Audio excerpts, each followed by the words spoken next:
देश के कई हिस्सों में बारिश और बाढ़ ने तबाही मचाई है। कई राज्यों में उफान पर बड़ी और छोटी नदियां लगातार नजर आ रही हैं। बांधों से छोड़े जा रहे पानी की वजह से हालात और ज्यादा खराब हो चुके हैं। पंजाब में बाढ़ की वजह से करीब 2000 गांव प्रभावित है। हिमाचल प्रदेश में मणिमहेश यात्रा के दौरान 8 श्रद्धालुओं की मौत की जानकारी मिल रही है। हिमाचल और उत्तराखंड में बारिश और लैंडस्लाइड से करोड़ों का नुकसान हुआ है। जम्मू कश्मीर में भी लैंडस्लाइड लगातार हो रही है। बारिश से भीषण तबाही देखने को मिली है। दिल्ली, राजस्थान और गुजरात का भी यही हाल बना हुआ है। बारिश की वजह से लोगों के सामने बहुत ज्यादा मुश्किल है। इन दिनों देश के कई हिस्सों में बारिश और बाढ़ की वजह से खतरे बहुत ज्यादा बढ़ चुके हैं। कई राज्यों में नदी नाले अपने उफान पर गए। बांधों से छोड़े जा रहे पानी की वजह से हालात और ज्यादा खराब हो रहे हैं। पंजाब में कई गांव बाढ़ की चपेट में हैं, डूब चुके हैं। लोगों के घर वहां पे क्षतिग्रस्त हो गए हैं। तस्वीरें आप देख के खुद ये समझ सकते हैं कि इन दिनों देश भर में क्या हालात बने हुए हैं। बढ़ता हुआ जलस्तर, लोगों के घरों तक ये पानी पहुंच रहा है। घर के घर तबाह हो रहे हैं, बिल्डिंग क्षतिग्रस्त हो रही है। एक बहुत बड़ा नुकसान जम्मू कश्मीर, उत्तराखंड, हिमाचल, पहाड़ी राज्यों में खास तौर पे हो रखा है, क्योंकि वहां लैंडस्लाइड हो रही है, जिस वजह से कई लोगों की जान जाने की भी खबर अब तक आ चुकी है। इधर देश की राजधानी दिल्ली में भी यही हाल है। यमुना का बढ़ता हुआ जलस्तर खतरे को और ज्यादा बढ़ा रखा है। पंजाब में 23 जिले में फसलें बर्बाद हो चुकी हैं, खेतों में पानी भरा हुआ है। 1900 से ज्यादा ऐसे गांव हैं जो बाढ़ की चपेट में है। पंजाब के अंदर मैदानी राज्यों से लेकर पहाड़ी राज्यों तक एक जैसा हाल बना हुआ है। हिमाचल और उत्तराखंड में बारिश की वजह से करोड़ों का नुकसान लगातार वहां पे हो रखा है। प्रशासन के सामने चुनौतियां बहुत ज्यादा बनी हुई हैं। आज भी खतरे के निशान से ऊपर यमुना नदी बह रही है। हथनीकुंड बैराज से लगातार पानी छोड़ा जा रहा है। हथनीकुंड बैराज से आज फिर छोड़ा गया पानी। 58,216 क्यूसेक पानी एक बार फिर आज छोड़ दिया गया है। यमुना का जलस्तर 206.52 मीटर दर्ज किया गया। सुबह 8 बजे तक 206.52 मीटर दर्ज किया गया है। यमुना के आसपास के इलाकों में जल भराव की स्थिति यूं ही बरकरार है। पानी लगातार लोगों के घरों तक पहुंच रहा है। घर तबाह हो रहे हैं। दिल्ली में लोगों को राहत शिविर में शिफ्ट किया जा रहा है। कई ऐसे भी इलाके हैं जहां राहत शिविर तक ही पानी पहुंच चुका है। मुसीबत बहुत ज्यादा है सबके सामने। खुद को, अपनों को बचाने की जद्दोजहद में लोग लगे हुए हैं। कई लोग ऐसे भी बताए जा रहे हैं जो अपना घर छोड़ने के लिए तैयार नहीं है। उनका कहना है कि अगर हमने घर छोड़ दिया तो घर में जो सामान है वो बर्बाद हो जाएगा। ऐसे में घर की छत पे जा करके रहने के लिए लोग मजबूर हो रहे हैं। ये तस्वीर आप देख रहे हैं, ना सिर्फ निचले इलाके जो दिल्ली के रिहायशी इलाके हैं, जो पॉश इलाके हैं, वहां तक यमुना का बढ़ता जलस्तर और यही जलस्तर पहुंच रहा है। ये पानी वहां तक पहुंच रहा है, जो खतरे को और ज्यादा बढ़ा रखा है। दिल्ली में सड़कें तालाब में तब्दील हो रही है। जब लोग घर से बाहर निकल रहे हैं तो इसी तरह पानी का सामना, ट्रैफिक जाम का सामना उन्हें करना पड़ रहा है। यमुना का जलस्तर 206.52 मीटर आज दर्ज हुआ है। सुबह 8 बजे तक की ये जानकारी सामने आई है। कोशिश हो रही है टीम की, जो रेस्क्यू टीम है वो लोगों का रेस्क्यू करके इन इलाकों से निकाल करके राहत शिविर तक पहुंचा रही है उन्हें। फिलहाल मौसम विभाग का कहना है कि अभी ज्यादा राहत के आसार नहीं है दिल्ली एनसीआर में।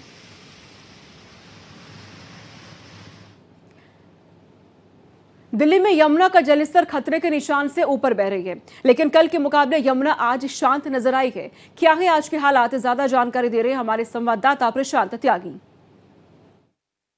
दिल्ली में बाढ़ का खतरा अभी टला नहीं है। हालांकि जो 207 मीटर यमुना जिस लेवल पर बह रही है वो 1 मीटर जो खतरनाक निशान है, जो कि एक डेंजर माना जाता है, उससे 1 मीटर ज्यादा पर है।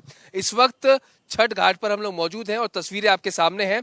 जो उफानी यमुना थी वो कहीं ना कहीं आज शांत नजर आई है, क्योंकि जो इस वक्त सीढ़ियां, पैड़ी आप देख रहे हैं करीबन ऊपर तक, ये जो चौथी पांचवी सीढ़ी है, यहाँ तक कल यमुना का पानी आया हुआ था, लेकिन आज जो है यमुना का पानी केवल आखिरी सीढ़ी तक ही मौजूद है। तस्वीरों में साफ देख सकते हैं कि जो कल के मुकाबले जो उफानी यमुना थी आज थोड़ी बहुत शांत नजर आती है। 207 मीटर के निशान पर इस वक्त यमुना दिल्ली के अंदर बह रही है, जो कि खतरे के निशान से 1 मीटर ज्यादा है। सामने तस्वीर आपको दिख रही होगी, जो पुल है, ये आईटीओ का पुल है, जो कि लक्ष्मी नगर और आईटीओ को कनेक्ट करता है। उसमें भी आप तस्वीर साफ देख सकते हैं कि जो पिलर है, जो करीब 10-12 फीट के जो पिलर हैं वो लमसम लगभग आप देखा जाए तो आधे से ज्यादा, कहे कि 1/4 से ज्यादा का हिस्सा जो है वो ही कुल बचा हुआ है, बाकी पूरा पानी के अंदर इस वक्त समाया हुआ है। यानी कि पानी जरूर 207 मीटर पर जो खतरे का निशान है उससे ज्यादा इस वक्त यमुना बह रही है, लेकिन जो उफानी यमुना थी, जो पिछले कुछ दिनों से हम तस्वीरें देख रहे थे, उससे कहीं ना कहीं शांत आज नजर आती है। और आसपास के जितने इलाके हैं उनको खाली करा दिया गया है, राहत शिविर जो है उनमें लोगों को रखा गया है, पर्याप्त जो सुविधाएं हैं प्रशासन के द्वारा वो उन्हें दी जा रही हैं। और जब तक जो ये हालात हैं सामान्य नहीं होते तब तक राहत शिविर में इसी तरह से लोगों को रखा जाएगा। अभी जो कुछ जगह है जैसे पुराना ओल्ड लोहे का ब्रिज है उस पर भी अभी रिस्ट्रिक्शंस लगाए हुए हैं, क्योंकि जब तक यमुना का पानी खतरे के स्तर से नीचे नहीं चला जाता उसको नहीं खोला जा सकता, और जब तक जो हालात है वो सामान्य नहीं होंगे तब तक लोगों को इसी तरह से राहत शिविरों में रखा जाएगा। और लगातार जो टीमें तैनात हैं एनडीआरएफ की आसपास के इलाकों में वो जस की तस बनी रहेंगी। कैमरा पर्सन हुकुम सिंह के साथ प्रशांत त्यागी, भारत एक्सप्रेस, दिल्ली। दिल्ली में यमुना नदी के बढ़े हुए जलस्तर का असर नोएडा के एक सेक्टर 135 और सेक्टर 151 तक में देखने को मिला है। नोएडा के ओखला बैराज में यमुना का जलस्तर खतरे के निशान को पार कर चुका है, जिससे गंभीर जलभराव की स्थिति यहां बनी हुई है। भारत एक्सप्रेस संवाददाता आदित्य द्विवेदी की ये रिपोर्ट देखिए।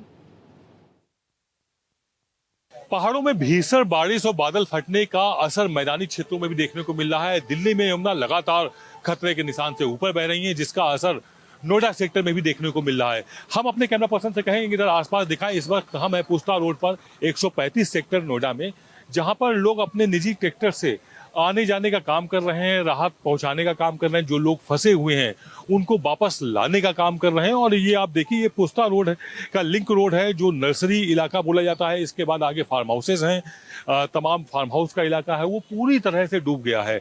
हम ये ठीक बगल में हमारे ये नर्सरी एरिया है। हम अपने कैमरा पर्सन से कहेंगे विवेक से कि ये नर्सरी एरिया भी दिखाएं जो जहां पर पानी भरा हुआ है। और अगर हम पानी की बात करें तो पिछले 24 घंटे में जो वाटर लेवल था, जो जितना ज्यादा था वो थोड़ा सा डाउन हुआ। स्थानीय लोग हैं जो लगातार सक्रिय हैं, तमाम युवा हैं जिन्होंने अपनी एक टीम बनाई हुई है। सिर्फ जिला प्रशासन के भरोसे ये नहीं है, और जिला प्रशासन के लोग मुझे यहाँ दिखाई भी नहीं पड़ रहे हैं। कायदे में इतनी हलचल, यहाँ बच्चे पिकनिक सी मना रहे हैं, बहुत छोटे छोटे बच्चे हैं। हालांकि वो अपने लिमिटेड एरिया में है, थोड़ा सा इधर ही है, लेकिन आगे बहुत तेज है, कोई भी कैजुअलिटी हो सकती है। इनको रोकने के लिए जिला प्रशासन की तरफ से पुलिस जो यहाँ दिखनी चाहिए थी, खाकी वर्दी मुझे एक भी नहीं दिखाई पड़ी। हमारे साथ स्थानीय युवा हैं, हम इनसे समझना चाहेंगे कि किस तरह से लोग फंसे हुए हैं और उनको निकालने के लिए आप लोगों के द्वारा क्या प्रयास है, जिला प्रशासन की तरफ से क्या प्रयास किए? रात को सर रेस्क्यू टीम यहाँ पर आई थी। कल शाम से 4 बजे से रेस्क्यू टीम यहाँ पर लगी हुई है। 10 बजे तक हमने काम किया उसमें। यहाँ जिला प्रशासन से ना तो कोई रोक टोक है। यहाँ पर बच्चे अगर जा रहे हैं बह जाए, जिम्मेदार कौन होगा? ठीक है सर, मैं हूँ एक मल्लाह हूँ, तो मैं गोता लगा जाता हूँ। मैंने ये काम किया है गाय बचाने का, कुत्ते बचाने का। अब भी 7 से 8 गाय अंदर हैं सर। अभी तो काफी लोग फंसे हुए थे, लेकिन वो बाकी आ चुके हैं। तो तुम्हारी गाय वाय हैं वो रह गई हैं, गाय और कुत्ते वगैरह। बाकी सब लोग तो बाहर आ चुके हैं। अपनी गाड़ी से साधन से आ रहे हैं, अपना ट्रैक्टर ले जाकर, ट्रॉली ले जाकर उन्हें ला रहे हैं, जबकि यह कायदा प्रशासन का होता है, लेकिन प्रशासन यहाँ अवेलेबल नहीं है।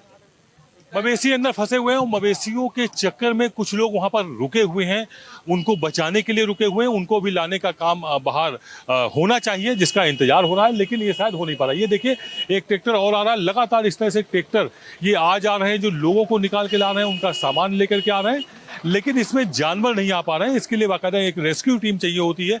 दुधारू जानवर काफी फंसे हुए हैं, जिनको निकालने का कोशिश में अब स्थानीय लोग हैं, और उन्हें उम्मीद है कि रेस्क्यू टीम जिला प्रशासन की तरफ से जो है वो आएगी, उनको बाहर लेकर के आएगी, ताकि उनका जीवन थोड़ा सा सामान हो, उनकी चिंता थोड़ी सी कम हो, क्योंकि वो भी लाखों की कीमत के जानवर, दुधारू जानवर वहां पर फंसे हुए हैं, जिनके इंतजार में स्थानीय लोग हैं। और इसके अलावा अगर हम बात करें तो जिला प्रशासन तक हम एक बात पहुंचाना चाहेंगे कि ये जो यहाँ पर बच्चे एंजॉयमेंट कर रहे हैं, कहीं ऐसा ना हो कि बड़ा खतरा हो जाए, और जो अभी तक कैजुअलिटी नहीं हुई वो कैजुअलिटी कहीं ना घट जाए। तो इसके लिए इनको रोकना चाहिए कि यहाँ पर बाकायदा टीम तैनात होनी चाहिए 24 घंटे के लिए, जो यहाँ नहीं दिखाई पड़ रही है।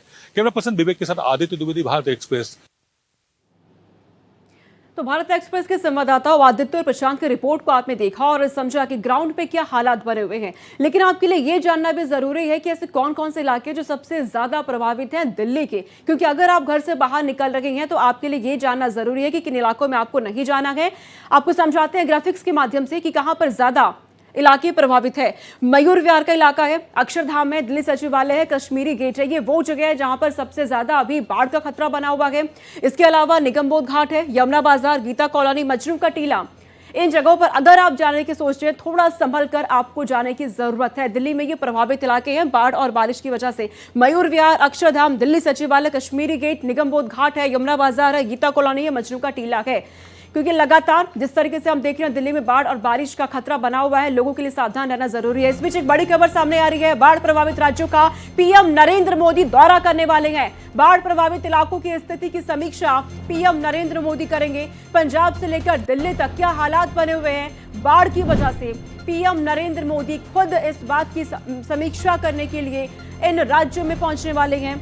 बाढ़ प्रभावित इलाकों की स्थिति की समीक्षा पीएम नरेंद्र मोदी अब खुद करने वाले हैं। यहां जाकर के काफी हद तक संभव है कि किस तरह से यहां मदद पहुंचाई जा रही है प्रशासन की तरफ से, ये जानने की कोशिश भी प्रधानमंत्री करते नजर आएंगे। इसी के साथ पीएम नरेंद्र मोदी बाढ़ से प्रभावित लोगों से सीधी मुलाकात भी करेंगे। आपको बता दें कि प्रधानमंत्री कार्यालय खुद बाढ़ के हालात पर नजर बनाए हुए हैं। केंद्र के अधिकारियों और राज्य के मुख्यमंत्रियों के साथ बैठक, जरूरी कदम लगातार ऐसे उठाए जा रहे हैं। केंद्र सरकार प्राकृतिक आपदा की इस घड़ी में सभी राज्यों के साथ पूरी मुस्तैदी से खड़ी है। और अब पीएम नरेंद्र मोदी बाढ़ प्रभावित इलाकों का जायजा लेने के लिए खुद पहुंचने वाले हैं। इन राज्यों में दौरा वो करेंगे।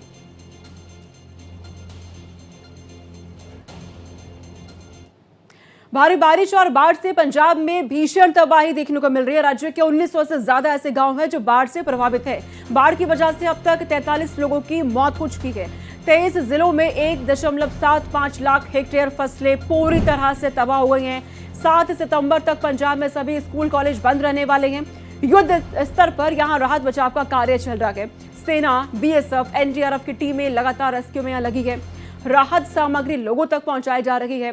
गुरदासपुर, अमृतसर, फिरोजपुर और फाजिलका ये वो जगह है जहां पे भारी तबाही देखने को मिली है। और पूरे 37 साल का रिकॉर्ड इस बार पंजाब में सबसे ज्यादा भयानक बाढ़ देखने को मिल रही है 37 सालों के बाद। तस्वीरें आपको भारत एक्सप्रेस लगातार दिखा रहा है देश भर में कैसे हालात बने हुए हैं। पंजाब में हर कोई प्रार्थना ये कर रखा है कि वहां पे सब कुछ बहुत जल्द पहले जैसा हो, ठीक हो। वक्त लगेगा क्योंकि बहुत बड़ा नुकसान है पंजाब में। ये फसलें वहां बर्बाद हो चुकी हैं, 23 जिलों की पूरी तरीके से नष्ट हो चुकी हैं। 1900 से ज्यादा ऐसे गांव जो बाढ़ से प्रभावित हैं। पशु जानवर वहां पे उनकी जानें चली गई हैं। कई लोगों की मौत की खबर भी सामने आई है बाढ़ की वजह से। अब तक 43 लोगों की जान जा चुकी है।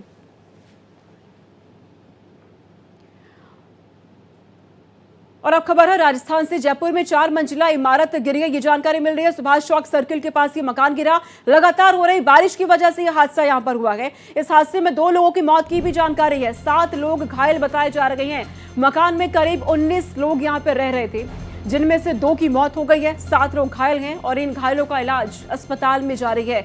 लगातार जो बारिश हो रही है इसकी वजह से इस तरह के हादसे अब सामने आ रहे हैं। ये खबर जयपुर से सामने आई है। ये तस्वीर भी अब सामने आ चुकी है। पूरा का पूरा मकान यहाँ ढह गया। अंदर जो लोग उस वक्त मौजूद थे उनमें से 2 की जान चली गई है। 7 लोग घायल बताए जा रहे हैं। 19 लोग इस मकान में रह रहे थे। वैसे आपको पता ही है 2-3 दिन से बारिश थोड़ी ज़्यादा चल रही थी। तो ये वॉल सिटी के अंदर पुराने मकान है और रात को करीब 1:15 बजे के बीच में पुलिस के पास सूचना आई थी। तो पुलिस के मौके पे सभी अधिकारी मौजूद हो गए थे। सिविल डिफेंस को भी बुलाया गया था। चूँकि रेस्क्यू करने के लिए रास्ता दूसरा नहीं था तो इस मंदिर साइड के रास्ते से जिधर से आप आए इधर से रेस्क्यू किया गया था। इस मकान में करीब 19 लोग रह रहे थे किराए पे।